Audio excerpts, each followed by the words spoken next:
Então, avançando, meu aluno, você tem a DIN 1717, que confirma que o poder de polícia é uma atividade típica do Estado e chama atenção, desde já você olha na telinha aí, que essa DIN, na verdade, ela não tratou especificamente da delegação do poder de polícia, ela tratou de uma alteração feita no artigo 58 da Lei 9649, que organizava, né, a estrutura administrativa do governo Fernando Henrique Cardoso. Esse artigo 58, ele transformou os conselhos que controlam profissões regulamentadas, tipicamente natureza autárquica, né, entidade de natureza autárquica, em personalidade jurídica de direito privado. E nós bem sabemos que esses conselhos, eles aplicam sanções às pessoas integrantes, né, os profissionais ligados a ele. Bem, e o STF considerou essa alteração no artigo 58 inconstitucional, porque estaria passando, a lei estaria passando,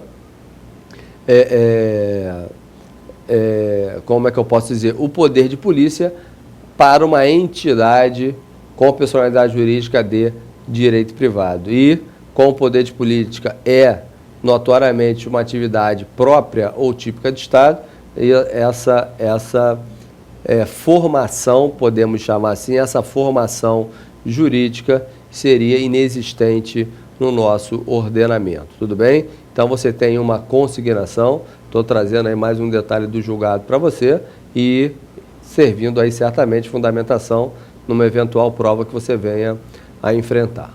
Tranquilo? Bem, e eu concluo dizendo que, acompanhe na telinha, é importante ressaltar que o poder de polícia exercido pela autarquia não se confunde com a atividade de segurança pública. Muito cuidado, tudo bem? Meu aluno confunde poder de polícia administrativo, estou fazendo menção à apreensão de alimentos, multa de trânsito, fiscalização por transgredir a legislação ambiental. Perceba que são atos que repudiam a sociedade, mas não repudiam a ponto de colocar uma pessoa atrás das grades, tudo bem? Então, esse poder de polícia administrativo se dá por qualquer órgão, por qualquer autarquia, ele poderia ser exercido. Agora, chama atenção que a Constituição da República Federativa do Brasil, no seu artigo 144, ela traz órgãos de segurança pública e isso fica bem desenhado. Somente os órgãos da direta poderia desempenhar atividade chamada de segurança pública. Você não poderia ter uma autarquia com a função de desempenhar essa atividade de segurança pública, ela ficou amarrada no texto constitucional. Tudo bem? Então, trago aqui o artigo 144 e os órgãos de segurança pública, de forma a ilustrar para você, e é sempre bom nós trabalharmos a literalidade do texto constitucional. Então, vamos lá. Artigo 144A, segurança pública, é um dever do Estado, direito e responsabilidade de todos, é exercida para a preservação da ordem pública. Então, perceba que a segurança pública, no sentido estrito da palavra, ou seja, somente ligado a infrações penais, porque segurança pública, no sentido lato, envolve qualquer área de segurança, inclusive a área de trânsito estaria dentro do conceito de segurança pública no sentido lato, no sentido amplo. Bem, mas aqui estamos falando de segurança pública no sentido estrito da palavra. Bem? Então, o dever do Estado é direito de todos, exercida para a preservação da ordem pública, da incolumidade das pessoas e do patrimônio, através dos seguintes órgãos. Amarrou, fechou em órgãos no sentido estrito, é órgão verdadeiramente falando, tudo bem? São órgãos, a Polícia Federal, a Rodoviária Federal, a Ferroviária Federal, a Polícia Civil, Polícia Militar e Corpo de Bombeiro Militar. O rol é exaustivo, não existe nenhum outro órgão de segurança pública, tranquilo?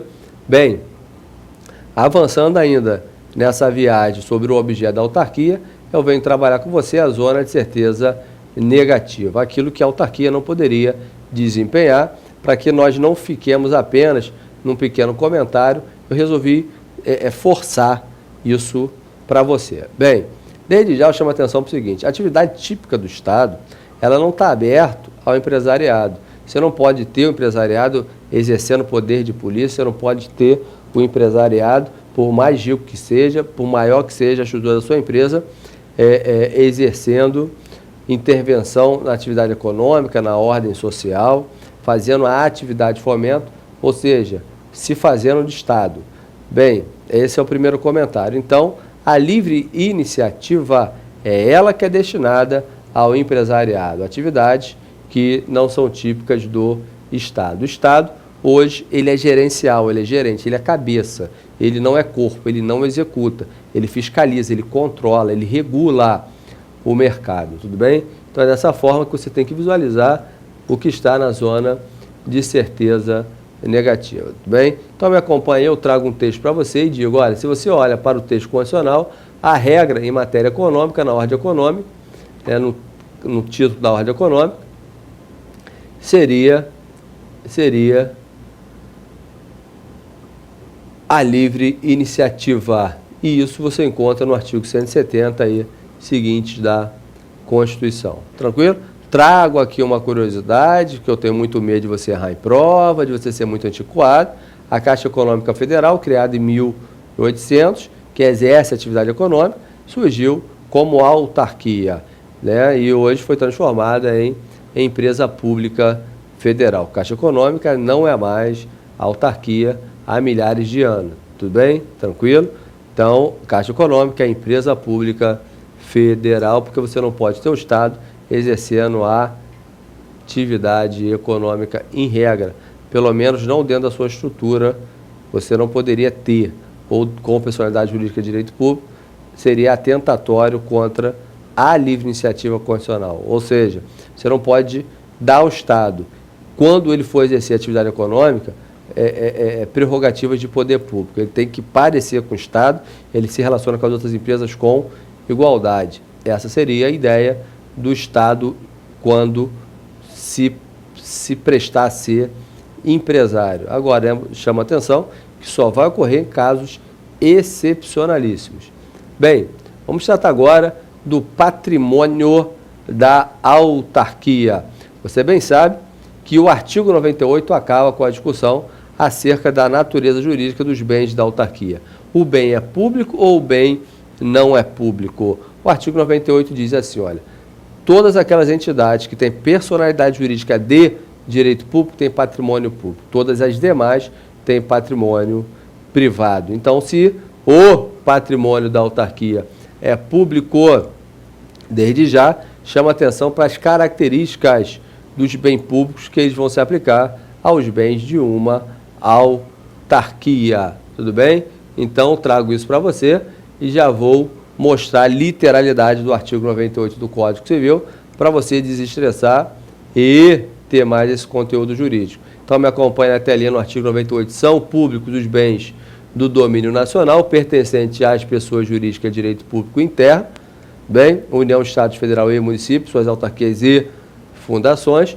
Todos os outros são particulares, empresa pública e sociedade de economia mista, assim como as empresas privadas, seja qual for a pessoa que pertence. Bem, então dessa forma, vamos trabalhar as características dos bens públicos, porque são características dos bens das autarquias. Eu trago para você, de imediato, a primeira característica seria a impossibilidade do bem ser alienado. Tudo bem?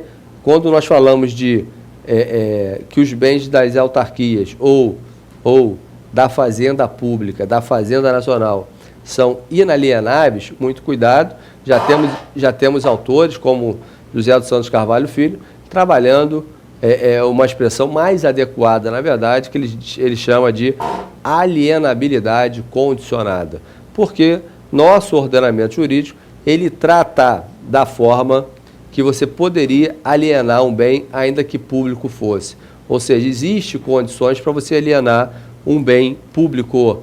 Encontramos essa informação no artigo 17, inciso 1º, inciso 2º da Lei 8.666 de 93, onde no inciso 1º nós vamos ver a alienação de bens imóveis. Tudo bem? E vamos ver também a alienação de bens móveis no inciso 2º. Chama atenção que quanto mais dinheiro estiver envolvido, mais o povo vai estar de olho. E para você alienar um bem imóvel que, em regra, custa mais caro, é necessário perguntar ao dono do bem se ele aceita essa alienação. Lembrando para você que a alienação é qualquer tipo de transferência do bem para a propriedade de uma outra pessoa. Doação, permuta, venda e coisas do gênero, tudo bem? Então observe que você tem que perguntar ao dono. O dono é o povo, tranquilo? E o povo se expressa através de seus representantes eleitos, ou seja, Romário, Tiririca, Bebeto, esse povo aí que é o seu representante, tranquilo? Então eles vão se manifestar dando uma autorização legislativa e a União poderia fazer a doação do bem, tranquilo? Essa seria a ideia, Bem, avançando, se tratando de bem imóvel. Então, a regra é a inalienabilidade, né? Inalienabilidade, e nós temos como exceção a alienação sendo feita de forma condicionada. Se você tivesse que trazer um valor, um princípio, né, você poderia trazer a indisponibilidade dos bens públicos, tranquilo? O bem público não é disponível, o dono tem que se manifestar. Essa seria a ideia. Bem, uma segunda característica que decorre da primeira seria a impenhorabilidade, né? Você não pode penhorar, né? Você não pode penhorar um bem público porque ele não poderia ser executado.